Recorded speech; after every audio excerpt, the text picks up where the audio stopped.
My affluent parents, who own a successful restaurant chain, refused to include my wife, who works as a waitress, in our family trip to Tuscany after 3 years of marriage because she came from a trailer park. When I confronted them about it, they retaliated by having police plant cocaine in our apartment and use their country club connections to wage a full-blown campaign to destroy our lives. In the end, the very groundskeeper they paid to plant the drugs testified against them, and they lost everything. My family has always been wealthy and close-knit. We own a series of upscale restaurants across 3 states. Businesses my grandmother started with just one location in the 1970s. As a kid, our summers were spent at the beach house in the Hamptons and winters skiing in Aspen. But everything changed after I married Olivia 3 years ago. My parents turned distant. They started making excuses for why she couldn't attend family events. At first, I chalked it up to them needing time to adjust. Then last month, my mom announced she'd rented a villa in Tuscany for the entire family 3 weeks, everything paid for, leaving in August. The family group chat lit up with everyone excitedly planning wine tastings and cooking classes. I called my mom to thank her and asked which room Olivia and I would be staying in. There was a pause. Then she said, "Oh, sweetheart, I only booked space for immediate family. You know how these old Italian villas are." I was stunned. "Mom, Olivia is my wife. She is immediate family." She launched into an explanation about the villa being at full capacity and how they couldn't fit everyone. But it didn't add up. My brother Nathan's girlfriend of just 4 months was invited, and they weren't even engaged. She somehow made the list while my wife of 3 years didn't. That's when I lost it. I told my mom I wouldn't be going if Olivia wasn't included. She accused me of being unreasonable and misunderstanding the situation. But this wasn't a misunderstanding, it was a pattern. Olivia wasn't invited to my cousin's engagement party because it was supposedly a small gathering. She was excluded from the annual family charity gala because my mom forgot to put her on the guest list. She wasn't included in my grandfather's 90th birthday celebration because it was only for blood relatives. I was livid. Olivia had done everything to try to fit in. She learned to play tennis to join my mom at the club. She took wine courses just to be able to talk to my dad. She even paid for etiquette classes out of her own pocket. And still, they acted like she didn't exist. I told my parents we were finished playing their games. If Olivia wasn't welcome, then neither was I. We made our own plans, road tripping through national parks instead. That's when all hell broke loose. My dad called me, furious, saying I was choosing that woman over my own flesh and blood. My mom sent these long texts about how I was breaking her heart for someone I'd only known a few years.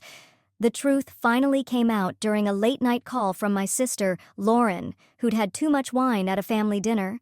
She was crying and said she felt horrible about something. I asked her what was wrong, and through hiccups she told me, "It's not that they don't think she's family. It's because she's a waitress who grew up in a trailer park." My stomach dropped. Lauren explained that our parents had been grumbling for months about how embarrassed they were that I'd married someone beneath us. They were afraid of what their country club friends would think. They didn't want grandchildren with what they called a low-class background. I was sick. All the lies about space, guest lists, or family-only events had just been cover for their snobbery. The next morning, I drove straight to their house and confronted them with Lauren on speakerphone confirming everything she'd told me. My mom tried to spin it at first, but eventually, my dad admitted they had concerns about Olivia's background. My mom actually said, "We just wanted more for you than someone who serves food." I snapped. I told them their elitism was disgusting and that they'd just lost their son and daughter-in-law. Olivia and I packed up everything we had at their place and left. We haven't spoken to them in 8 months. Lawrence apologized countless times and often comes over for dinner.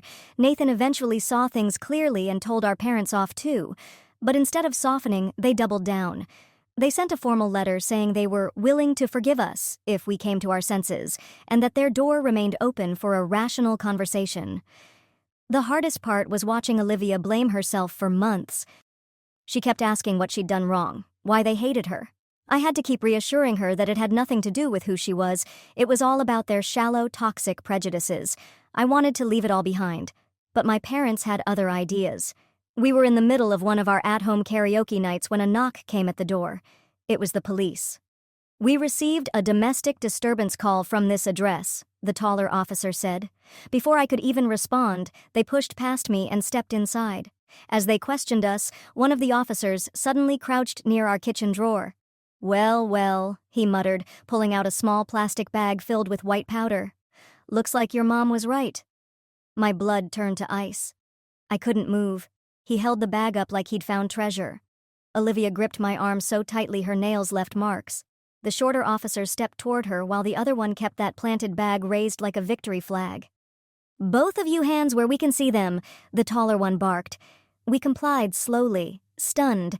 My mind was racing timing, details, how my mother's exact words had just left this stranger's mouth. They patted us down, took our phones. Olivia kept saying we weren't resisting, her voice calm even though her hands trembled. I burned their badge numbers into my brain. Officer Vega, badge 2214, and Officer Sandoval, badge 5903. Every detail could matter later. They walked us out in cuffs. Mrs. Rosario from next door was pressed against her window. The friendly wave she usually gave was replaced by her phone camera. Other neighbors came out too, watching, whispering, filming. Olivia turned and mouthed something to Mrs. Rosario, but I couldn't catch it. At the station, they split us up. Booking was a blur of ink, cold benches, and fluorescent lights. When the desk sergeant read my paperwork, he paused. "Langford?" he said, raising an eyebrow. The restaurant family called earlier about some concerns. Guess they were right to worry. And just like that, the picture came into focus. This wasn't coincidence. This was a setup. They held us overnight.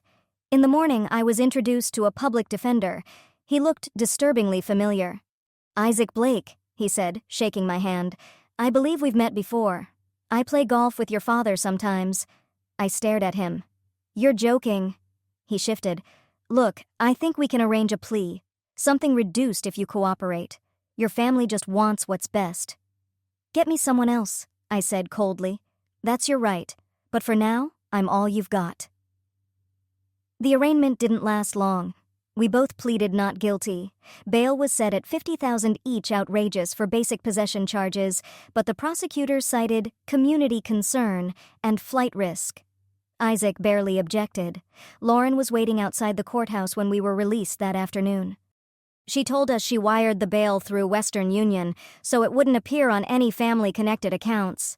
"They don't know I'm here," she whispered as she pulled us into a hug. "This is insane. I know you didn't do this." Olivia's phone buzzed with a voicemail. As she listened, all the color drained from her face. She handed me the phone, hands shaking. "Hi, Olivia. This is Craig from the restaurant. I'm really sorry, but we got an anonymous tip about employee drug use. For customer safety, we're placing you on suspension pending an investigation. Your final paycheck will be mailed." I recognized that phrase immediately, for customer safety. My mother used it all the time when ranting about staff at stores or hotels. Then the hits just kept coming. Our bank called that same day. A suspicious activity report had been filed the night of our arrest. Our accounts were frozen pending investigation. The timing was too perfect. We drove home in silence, Lauren gripping the wheel like it was the only thing keeping her together. When we pulled into the lot, an orange notice was taped to our door. Eviction proceedings, criminal activity on premises, 3 days to vacate. Olivia broke down in the parking lot. Through tears, she pulled out her phone and dialed a number from memory. We heard the message. "The number you have dialed is no longer in service." It was her mother's old number. "Can we stop by her church?" Olivia asked quietly. "I want to light a candle." She would have wanted us to pray first. As Lauren drove us away from the courthouse, I spotted a familiar Mercedes parked a few rows back. It was my father's car. He had been there, watching the whole time. That evening, Nathan's girlfriend Elise met us at a small coffee shop. She slid into the booth, eyes darting nervously over her shoulder. Nathan wanted to come himself, but she trailed off. "His parents said they'd cut him off completely if he helped you. He's devastated. He wanted you to know he doesn't believe a word of this." "Just not devastated enough to show up," I said bitterly. Elise flinched. "You don't get it. They're putting pressure on everyone. They've made it clear anyone who sides with you is done." We needed a real attorney, but every affordable one in town was suddenly unavailable. Every single one had the same story. They'd been consulted by my parents just long enough to establish a conflict. "1 hour was enough," a young paralegal whispered to me apologetically. "I'm sorry, you're locked out."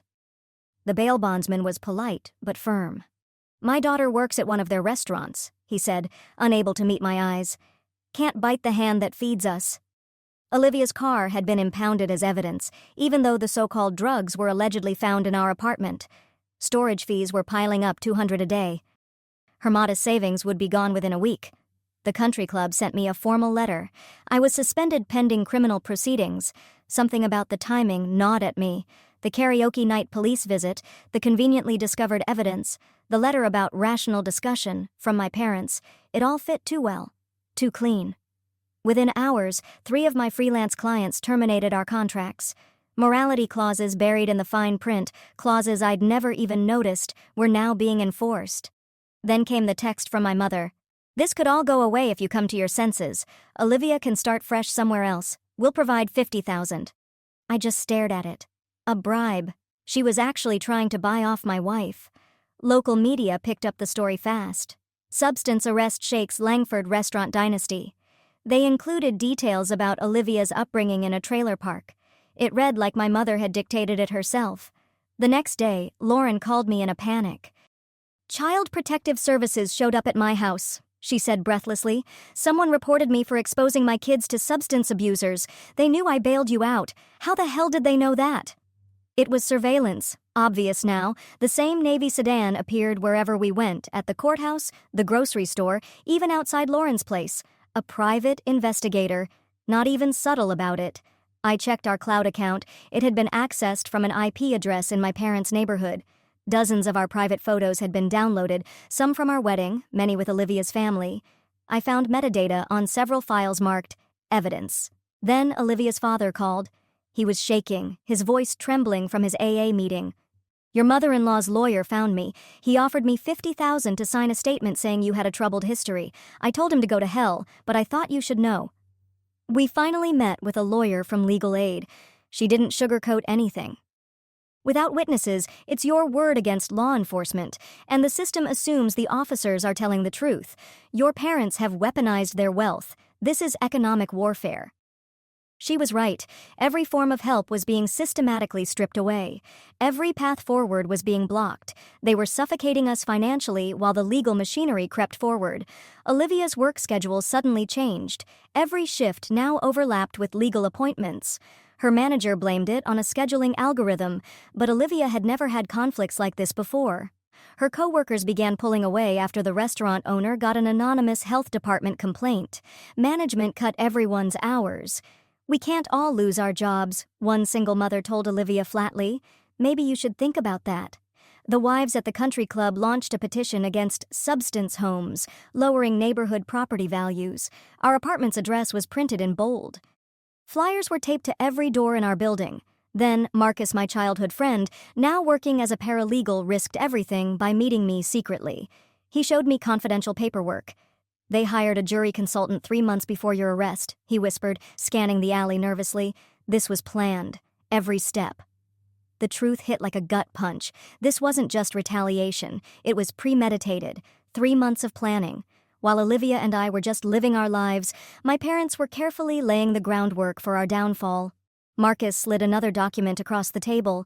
It was an invoice payment to a reputation management firm, dated 2 weeks before our arrest. I used a disposable camera we'd paid for in cash to photograph every page.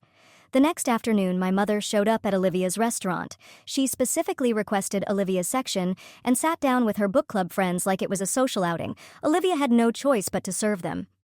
Her hands didn't tremble as she poured water, but I knew what it took to stay that calm. Throughout the meal, my mother spoke loudly about the importance of protecting one's family from gold diggers. Her voice carried across the room. When the check came, she didn't leave a tip. Instead, she arranged sugar packets on the table to spell out cocaine. Olivia said nothing. She quietly cleaned it up, but I noticed her hands shaking as she swept the packets into the trash. The psychological warfare only escalated. My parents donated $100,000 to the hospital where Olivia's best friend, Marissa, worked as a nurse. Days later, Marissa called Olivia in tears. The administration had made it clear testifying on Olivia's behalf would be a conflict of interest. With 3 kids depending on her, she couldn't risk it. Then came the most calculated blow yet. Olivia's ex-boyfriend, Jason, was suddenly hired as the assistant manager at my family's flagship restaurant. He started posting old photos of the two of them on social media, captions dripping with implication. "Some flames never die out," one read, with a picture of them at a concert years ago. Then Olivia got an invoice from her old etiquette instructor claiming unpaid fees, despite Olivia having kept receipts for everything. At the bottom of the letter was a handwritten note. Your mother-in-law suggested I review my records. One evening, our 10-year-old neighbor knocked on our door asking for cookies. As Olivia went to the kitchen, he casually mentioned a rich grandma gave him $20 to keep an eye out for substance people coming to our apartment. His innocence made it even more stomach-turning. Our court date was pushed back after the prosecutor's daughter was suddenly awarded a full-ride scholarship to an elite private school, one she had only been waitlisted at before. The coincidence was too convenient to be anything but strategic. Marcus met me again, this time at a roadside diner far from town. He came with more documents, proof that my parents had hired a jury consultant months before our arrest. The consultant specialized in high-conflict family cases.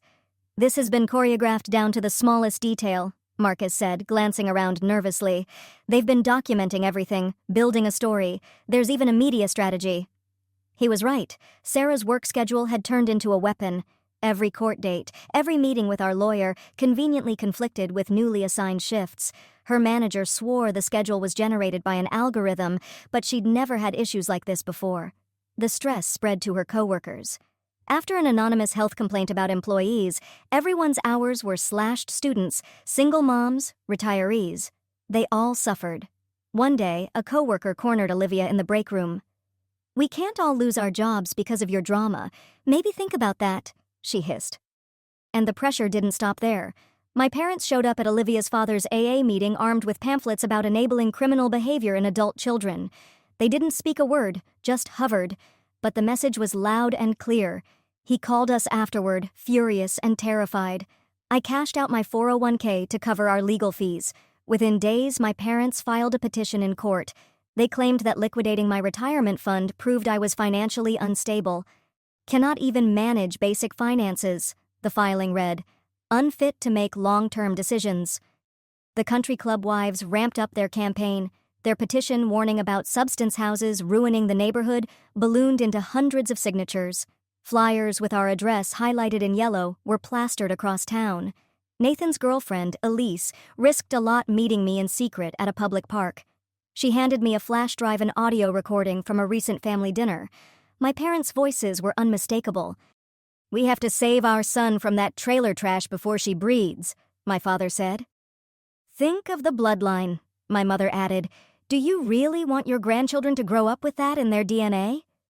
Olivia tried to apply for jobs at other restaurants, desperate to escape the venomous environment, but every background check turned up the pending charges. No one would hire her. One restaurant manager was honest enough to admit, the Langfords are respected around here, I just can't take that risk. An old college roommate of mine, now working in the district attorney's office, pulled me aside after a pre-trial hearing. He looked uneasy, constantly checking over his shoulder. Your parents contributed a lot to the DA's campaign, he said in a hushed voice. There's pressure to make sure this case sticks. The weight of everything was crushing. Olivia and I documented every detail we could. We were being watched, judged, and slowly strangled economically and socially by an entire community turned against us. Then came a break, thanks to Lauren's courage. At a family dinner, she noticed our mother had left her phone on the table while getting wine. Heart-pounding, Lauren scrolled through the messages and quickly took screenshots. One message made her gasp. It was sent to someone saved under the contact name Wellness Check. Tomorrow night, 8 p.m. Make it look routine. The timestamp? Exactly 30 minutes before our arrest. Lauren forwarded it to herself and deleted the traces of what she'd done. That evening, she showed up at our apartment pale and shaking. I can't believe they really did this, she said. I knew they were manipulative, but this? The next day, Olivia's coworker Daniel approached us with something unexpected, security camera footage from the restaurant parking lot. It showed my mother meeting a sketchy-looking man the day before the arrest. They spoke briefly before she handed him something. Marcus used his network to ID the guy. He was the country club's former groundskeeper fired for theft, with charges that had mysteriously disappeared after what court records labeled a Langford intervention. Finally, Nathan reached out, asking to meet at a remote cafe. He looked worn down, eyes ringed with exhaustion, hands trembling. They want me to say I saw you both using at my birthday party, he said, "but I've never even seen you drink a beer." "They want you to lie under oath?" He nodded miserably. "They're desperate." I paused. "Would you wear a wire?" Nathan turned pale but didn't hesitate. "I can't let them destroy you. Olivia doesn't deserve any of this." At the next family dinner, he recorded everything. Our parents carefully rehearsed his testimony, feeding him lines, adjusting details to sound more convincing. Our mother's voice rang clear. "Just remember, you saw them acting strange, pupils dilated." Unfocused, erratic. Meanwhile, I found financial records showing my father's donations to the police union had increased by 500 in the months leading up to our arrest. The paper trail was ugly, but connecting the dots in court would be near impossible. The Langfords had taken keeping up appearances and turned it into a competitive sport where the only medal was destroying their own son's life, sugar packet insults included. While researching at the library, Olivia discovered something chilling. Over the last 5 years, 3 other employees at Langford-owned restaurants had faced anonymous substance abuse tips. All had been dating people from higher social classes. All charges had mysteriously vanished after the relationships ended.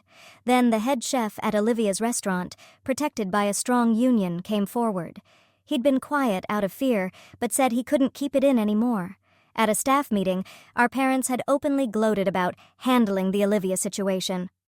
He had recorded it. "I knew it was wrong," he said, pulling out his phone. My father's voice was unmistakable. "Sometimes you have to protect your kids from their own mistakes." Then Olivia's court-appointed public defender was suddenly replaced by a high-priced attorney who immediately urged her to accept a plea deal.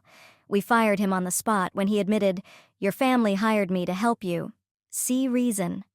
With no money left and no one we could trust, we made the impossible decision. We'd represent ourselves. We spent days buried in law books at the library, watching every free online video about courtroom procedure we could find. The judge warned us it was foolish. We didn't care. We had no choice. Then my mother launched another humiliation campaign. She returned to Olivia's restaurant during the lunch rush, this time with her entire book club. Again, she specifically requested Olivia's section. They made elaborate orders, complained about everything. Sent dishes back repeatedly. Before leaving, my mother smiled sweetly and said loudly enough for the entire dining room to hear, "Just wanted to show there are no hard feelings." I finally found a legal precedent involving false police reports and submitted a complaint to Internal Affairs. The clerk reviewing the paperwork glanced around and leaned in. "Look, cops don't like investigating other cops," he whispered, "but they really don't like being manipulated by the rich." Lauren's marriage began to fracture under the weight of it all. Her husband finally gave her an ultimatum: "Your parents or us, choose." She chose us. The next morning, she was locked out of the trust fund our parents controlled. "I'd rather be broke with integrity," she told me, tears streaking her cheeks. Our parents escalated again. They called Olivia's employer, accusing the restaurant of knowingly harboring a drug dealer. The health department launched a license review. One of Olivia's co-workers, a single mother, lost her apartment after her hours were slashed to 0. She posted about it online. "Rich people's drama cost me my home." The post went viral locally. The comments section was a war zone, some siding with us, others vilifying Olivia. That night, I found Olivia at the kitchen table, pen in hand, tears falling onto a crumpled letter. She was drafting a note offering to walk away to fix things for everyone else. I tore it up before she could finish it. The next day, I burned every bridge I had left at the country club. I stood during lunch and announced loudly that I knew about their parents' affairs, their hidden debt, their whispered scandals. "Now you know how judgment feels," I said as security closed in on me. The confrontation at our parents' anniversary party was inevitable. I showed up uninvited, walking through the crowd of their wealthy friends before anyone could stop me. I pulled out my phone and read their messages aloud. Bribes, instructions for false testimony, plans to plant evidence. The room fell silent. Security dragged me out. But the damage was already done. Multiple guests had been recording. Someone edited the footage to remove all context, leaving only a clip of me shouting, looking unhinged. The video went viral. "Substance abuser crashes parents' party." The full recording existed, but no one shared it. That same week, the judge assigned to our case received an anonymous donation to his wife's charity. "Just a coincidence," he insisted when questioned. Then Lauren recorded a late-night call with our mother slurring her words after too much wine. "Can you imagine?" She laughed. "Our grandson might not even qualify for country club legacy with that mixed breeding." In another call, she admitted, "You know what they said when he married her? That our bloodline was contaminated." Contaminated. I threatened to expose our father's embezzlement from the company unless he backed off. He didn't flinch. He knew I was just as ruthless when pushed. Jason, Olivia's ex, eventually came forward. He had texts from my parents offering him $30,000 to try and win her back. He testified truthfully, but their lawyer shredded his credibility, painting him as a bitter, jealous ex. The truth sounded like a fabrication. Then, my parents filed for grandparents' rights to our future children who didn't even exist yet. They claimed we would raise them in an unstable and unfit environment. The arrogance was astonishing. Everything hinged on proving the drugs had been planted. The former groundskeeper was our only direct witness, but when we tracked him down, he was apologetic. "My daughter needs surgery," he said. "An anonymous donor is paying for everything. I can't testify against your parents. I hope you understand." The restaurant staff turned into warring factions. Those who defended Olivia had their hours slashed. Those who stayed quiet got raises and new titles. The workplace became a battlefield. Our legal aid lawyer didn't sugarcoat it. Without a direct witness proving the evidence was planted is almost impossible. The court assumes the cops did their job in good faith. I started calling every political connection my parents had. Every single one deflected. One senator's aide whispered, "Your dad owns all of us." Finally, one of my last contacts sent me a burner number. It belonged to a security consultant, someone who handled delicate matters discreetly. We met in a parking garage. He lit a cigarette, handed me a manila envelope, and said, "Your parents hired me to dig into Olivia before the wedding." The report inside was thorough. It documented every part of Olivia's life. Clean, hardworking, loyal. "They were hoping I'd find dirt," he said. "They were disappointed she turned out decent." He agreed to testify on one condition: full immunity from pending stalking charges related to his past surveillance. His testimony revealed just how deeply the surveillance ran. There were photos of Olivia at her mother's grave, helping elderly neighbors carry groceries, volunteering at her church. The images painted a portrait of someone my parents knew was good but chose to destroy anyway. That's when it clicked. This wasn't about protection. It had never been about safeguarding family. It was about control about appearances. They would rather raise everything than admit they'd misjudged Olivia's character. We decided to wear wires to Thanksgiving dinner. For days, we rehearsed how to stay calm under fire, practiced keeping neutral expressions while being insulted. Olivia's hands trembled as she carefully taped the recording device under my shirt. The evening began with forced niceties. My mother complimented Olivia's dress. My father poured wine with performative warmth. But after the second bottle, the masks slipped. They thought we were alone, that no one would ever know. My mother's tone turned bitter as she described how she'd coordinated the arrest. My father laughed about the groundskeeper planting evidence. Then came the line that chilled us to the bone. "We've done this before. Just like that secretary your father had an affair with," my mother slurred. "She thought she could blackmail us. We showed her what happens when you cross the Langfords." My father's hug goodbye turned violent the moment his hand brushed against the wire. He tried to rip it off. My mother, panicked, started dialing their lawyer. Sarah had her phone ready and filmed everything: the scuffle, the yelling, the unfiltered rage. "You ungrateful bastard," my father shouted as he lunged. They later claimed self-defense against intruders, but Lauren had saved the text where our mother invited us to dinner. That lie didn't hold up for long. Both sides geared up for the criminal proceedings. My parents retained an elite legal team. We had one overworked public defender, one who actually believed in our case. 6 months later, the courtroom was full to bursting. Country club elites sat stiffly on one side, defending my parents. Olivia's co-workers packed the other, some standing in the hallway. Two Americas facing off under polished oak beams. My parents entered in color-coordinated designer outfits, flanked by a PR handler. Olivia wore the same simple white dress from our courthouse wedding 3 years earlier.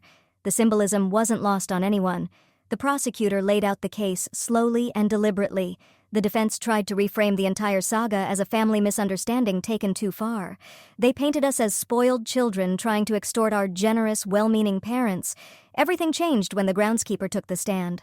He looked at Olivia, then at me. Then he looked down at the photo of his daughter's hospital bill. "I can't lie to God in this courtroom," he said, his voice thick with emotion. "They paid me to ruin these kids. I did it. I'm sorry." Gasps rippled through the courtroom. The judge ordered an immediate investigation into local police conduct. Officers Vega and Sandoval were suspended pending review. Next came the security consultant. He produced invoices, emails, and surveillance logs. "They hired me to investigate Olivia before the wedding," he said. "When I couldn't find any dirt, they created it." A pattern began to emerge.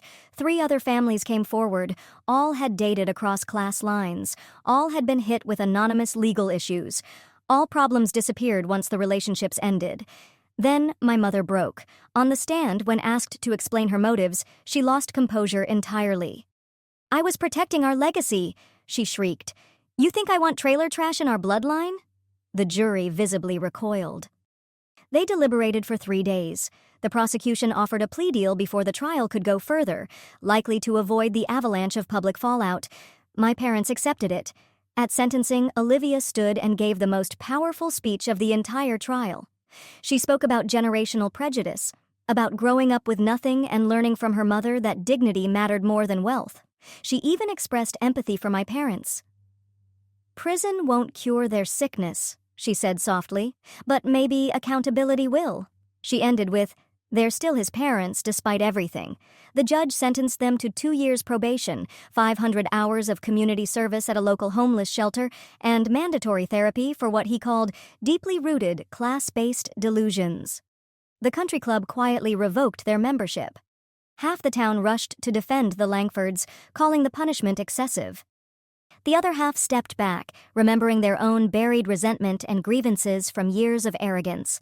We started a GoFundMe to support the employees who'd been caught in the crossfire of the Langford family drama. Within a week, it raised over $200,000. Donations came pouring in, mostly from working-class people who knew what it felt like to be stepped on by those in power. "Working people supporting working people," Olivia said softly, reading the messages with tears in her eyes. The family restaurant chain faced boycotts and multiple discrimination lawsuits from former staff. One by one, locations were sold off to cover the legal costs. The empire built by my grandmother's grit and sacrifice collapsed under the weight of my parents' prejudice. 18 months after the arrest, everything had changed. I managed one of the restaurants we were able to buy during the bankruptcy. We paid living wages. We treated every employee with respect. No more gatekeeping, no more class games. Olivia finished her nursing degree, funded entirely by community donations, by strangers who believed in redemption, in second chances, in her. Lauren visited us monthly, despite the fact that our parents had cut her off completely. Her divorce had gone through, but she never wavered.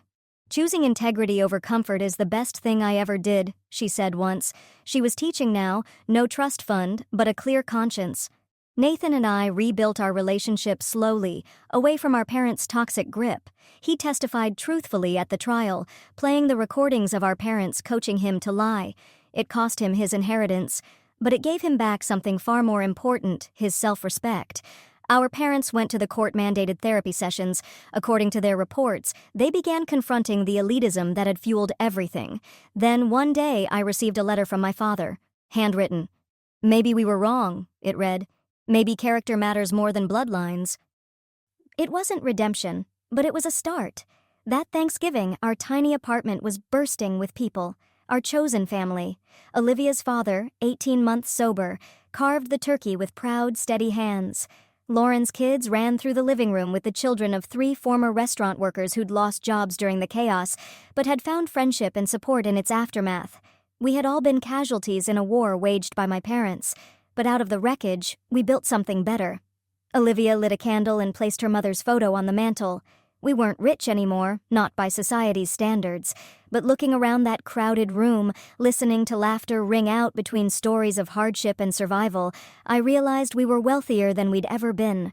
Real wealth wasn't status or legacy or last names printed on club directories.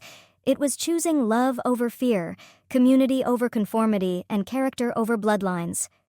My parents lost everything trying to protect a legacy of control. We gained everything by letting go of theirs. That cramped little apartment held more joy than their sprawling mansion ever had.